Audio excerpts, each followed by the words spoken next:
Good evening, ladies and gentlemen, boys and girls. Welcome to Edufam International Academy. Today, we all are gathered here to inaugurate the 14th batch of Leadership Challenge.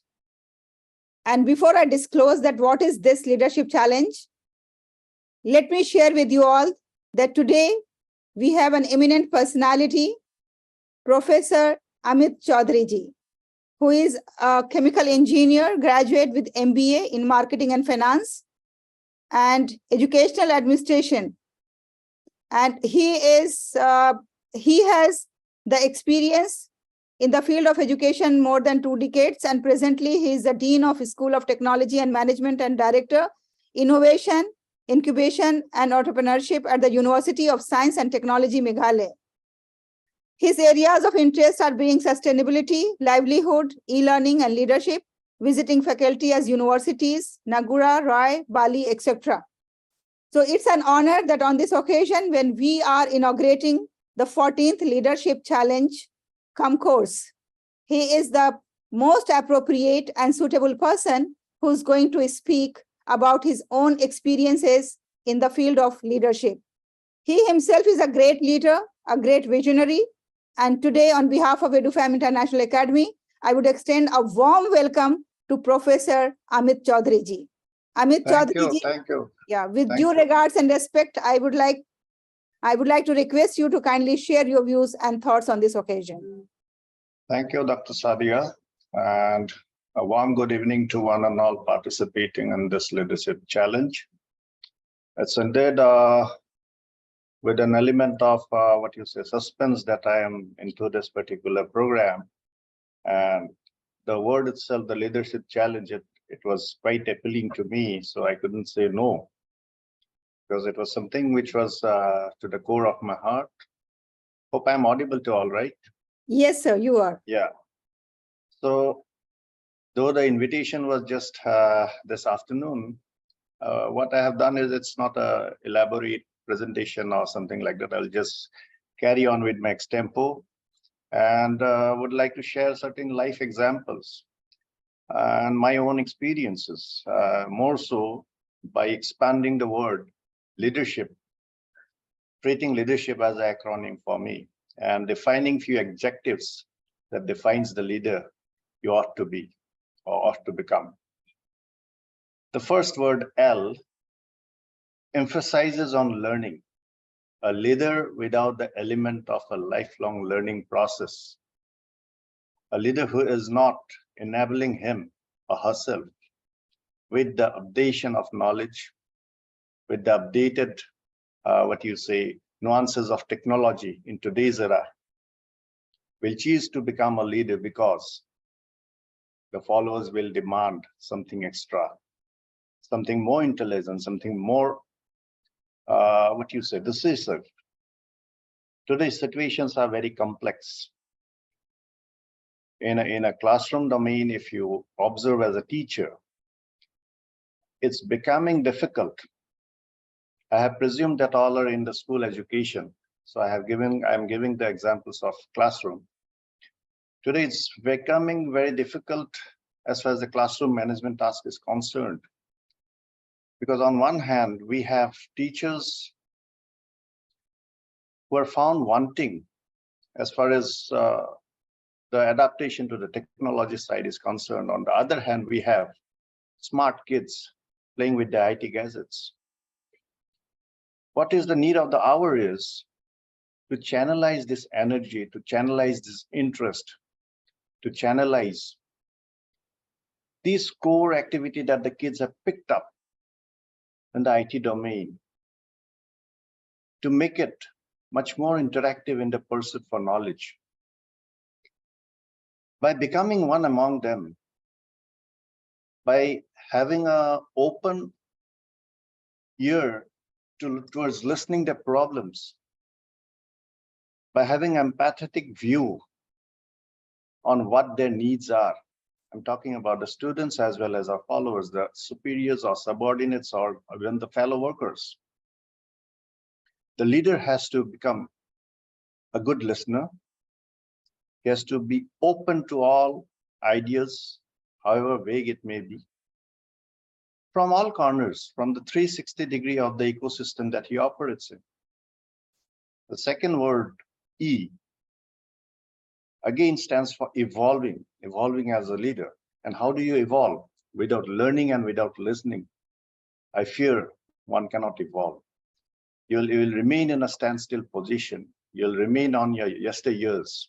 Gone are the days where we would be narrating the same old notes that we had done in our post-graduation or undergraduation.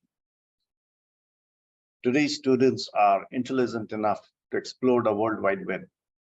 Hence, you need to evolve yourself. And in order to evolve yourself, you need to follow certain examples of those successful leadership that you have seen in your lifetime. Those professors or those teachers who have inspired you a lot, and so on and so forth. And thus become an example for your followers. Thus become an example for the ones you are leading. And in doing so, there'll be on one side of the paradigm, the leaders who wants to exert their leadership. On the other side of the paradigm, there'll be leaders who command and who earns the respect. So the choice is ours. Which one do we like to become? Because all of you might be knowing about the different leadership styles. And nobody can say which style is the best, because each and every situation in a particular context demands a different way, a different hat to be worn. I may be very mild in my nature, in my behavior, but at times I need to act strong. I may be very aggressive in certain situations, but then at times I need to be very compassionate. So your ability to absorb by way of listening, by way of looking, by way of hearing, by way of understanding, instead of opening up on the first end, gives you immense opportunity to first diagnose the problem and address the issue. We have covered L and E, L, E, A. Now, A, as a leader, you need to develop a vision. Your institution might be having a vision, but then as a leader, you need to inculcate an element of visibility among your followers. What you are doing, what do you expect from them? What are the goals that you have set for them, as well as yourself, as well as your institutions? It may be a small institution, your classroom. You're leading a group of students. On day one or on the first week itself, you need to make this vision clear. Hence, this leadership, the A in leadership stands for articulative. The better you articulate the problem in hand, the better you articulate the expected outcomes, more involved are your group at your disposal. And apart from being articulative, you need to be aware about the resources that are at your disposal. Resources may be in terms of the educational resources. Resources may be in terms of the financial resources, the infrastructural resources. Resources may be in today's era, those open resources that are available in World Wide Web. Those are interesting. Those are learning. Those are the enablers of learning in a more interesting way. Because see, when the toddlers even today are playing with the gadgets, are playing with the net, are playing with the laptops or the smartphones, you need to first search the smartphone, the World Wide Web, to identify those learning programs. There are plenty in the World Wide Web, in YouTube's, in open resources. You need to trigger those. You need to give a glimpse of those in your class. You need to make that a habit amongst your students. And by awareness, you need to make them feel how important it is to learn by self. And thus, internalize the process of learning in a way that the learning outcome is at its zenith. The D in leadership represents your decisiveness, because many a times you will be coming across problems. And no followers, no subordinates would like a leader who is not immediate, fast in his response or her response. Many a times your subordinates might come, Madam, ye ho gaya, this is happening, this is happening, this is. Until and unless a leader practices the habit of becoming an inductive reasoner instead of being a deductive reasoner. I'll explain what both inductive and deductive means. Instead of becoming a deductive reasoner, which means you act the moment you see a problem. But it's better if you imagine a problem and try to explore the solutions therein. The problem has not yet arisen. You are anticipating a problem. You are brainstorming in your free hours with your close circle, with your peers, with your superiors, or with your subordinates, about all those issues that might come up, both expected as well as unexpected, and try to work out solutions about them. And the moment such problem really occurs in front of you, you are ready with an answer, and your subordinates are never happy. The another D is the demonstration. You need to lead by example. You need to lead by giving your demonstrative ability of performing in tricky situations. Many a times, there will be many leaders who in tricky situations will put a different face in front of the other group. And in due process, you'll be losing your followers and you will cease to exist as a leader.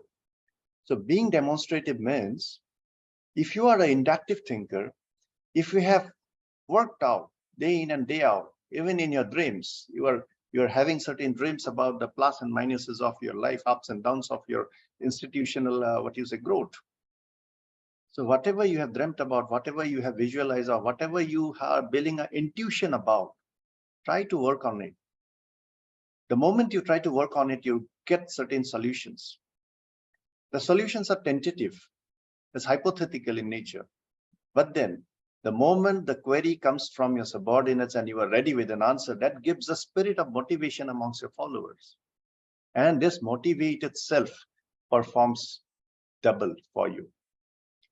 And leader, without being a better manager, until and unless you are a charismatic leader, like some swamis or like some preachers, very difficult to manage the scarce resources, and the tact and the art and the science of managing those scarce resources at your disposal calls for your demonstrative ability. The E in the next E in the leadership, I put it as becoming empathetic, more so as becoming egoless, and definitely energetic. The element of energy has to be such that the positive vibes emanates from you and it percolates down to your organizational ladder. Every time the words that you choose to command, the words that you choose to direct, the words that you choose even to scold has to be such framed that it's sending some positive message of hope. Otherwise, again, it ends up demotivating and creating a negative ambience in your atmosphere. Then the leader, the R, towards the end of the leader, R is reachable. You must be approachable. You shouldn't have a false, wall in front of you. People are eager to meet you, reach out to you. And many a times, we have a feeling, and that's also quite natural. I am the dean of a particular school, and the school has more than 700 students. At a given point of time, 30 students might be willing to meet me. And I may choose a respond that, okay, don't come today, come tomorrow. I'm a chooser response to go out, walk out of my room and greet all the 30 students. The choice is mine. So the impact that it does, the moment you know that they have come to meet you, you are walking out of your room and you are greeting them, the impact that they has, the situation that you create in front of them helps you solve half of the problem. The moment you start procrastinating, believing that you are in that false ego self of a leader, you are more of a positional leader, you are more of a commanding one. You are just procrastinating. Today it won't be possible. I'm busy tomorrow. And again, there is a tomorrow for the tomorrow. So this is what you are sending a message of avoidance. And in due course, you are losing that particular element of respect that needs to be commanded as a leader. The S in leadership, I have coined the situational response. A few minutes earlier, I have mentioned about wearing several hats. And there may be different hats to a particular leader. One is the democratic hat. In tricky situations, which involves the entire institution, a small decision taken by you might have might have a dominoes effect on the others. You need to be much more democratic in your approach. You need to bring everyone together. You need to practice a management style called management by objective, whereby you identify from the group of your followers who are those capable ones, even capable than you, even capable than myself. In a given situation, you just pass on the hat to him. Because if you see a game of football, though the captain might be one, but then if the captain happens to be a center forward, and if the opponent has reached the other goalkeeper's post, a situational leader, maybe the fullback or maybe the halfback or maybe the linkman, whoever is there, whoever is influential enough, tries to dictate terms. That assumption of leadership needs to be created amongst your group. You need to have that, sense of liberty amongst your follower, that in a given situation, if such and such problem arises, you all are empowered. But then, while giving this power, while giving this authority, while giving this particular delegation, you need to be, again, intelligent enough. Because you cannot give away everything. As a leader, you cannot pass on all your responsibilities, but then you need to realize who is what. And accordingly, and silently, don't mind about certain examples that your group creates in front of you. Rather, you pat on the back in the public. The H stands for happiness. See, ultimately, our pursuit is, though we may say we need money, though we may say we need X, Y, Z, we need this, we need that, ultimately, happiness is the key. And the first thing you need to answer for yourself, are your group happy with you? Definitely, there will be tricky situations you'll be dealing with. There'll be tricky situations in front of your followers also. But then, are they facing those problems with a smile? Or are they a worried lot? And mind you, a worried lot will be 50% lesser productive than a smiling lot. So your task as a leader is to create that element of happiness amongst your group that you are leading. Even in the most adverse case, you need to find out a way that becomes a source of happiness for all. The last I in leadership I've coined as intelligence. And in today's context, intelligence, though I may not be an intelligent person by nature, but then technology has the capability to make me intelligent. So you all are the better judge of yourself, whether you are intelligent enough to handle tricky situations or you are updated enough in terms of technology to demonstrate your intelligence. both ways. See, gone are the days where doctors were just seeing your pulse and diagnosing your problems. They were expert doctors. I'm talking about 50 years back. Maybe the uncles or even the grandfathers or the distant relatives that you might have come across, the doctors who were practicing in 70s and 80s when ultrasonography was not there. They were just by the touch of your pulse. They were making out what type of illness you have. Those doctors, we won't call, they were intelligent, but they were learned, they were knowledgeable. And their learning and knowledge put to practice gave them the intelligent decision-making ability. What about today's doctor? The doctor might be a MBBS and have just managed to pass the course. Still, he demonstrates the equal amount of ability in diagnosing that, okay, madam, you have gallbladder stone. How? Because today technology is available at his disposal and he can use it. And it is the technology that is educating him that there is some discrepancy in the gallbladder area.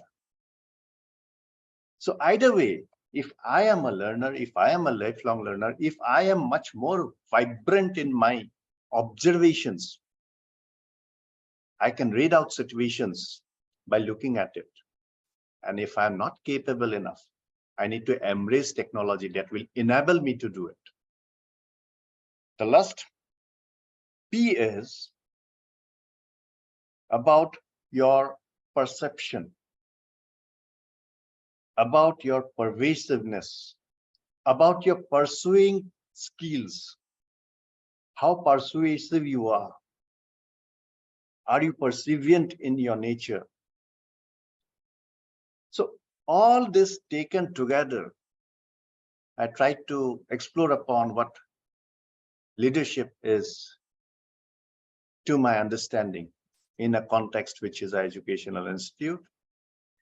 And as Dr. Sadia, I have already mentioned, I am with another workshop. So I'll be open to a few question answers, maybe another 10 minutes or 15 minutes. And hope I could do justice to your invitation with a small talk on it. Thank you.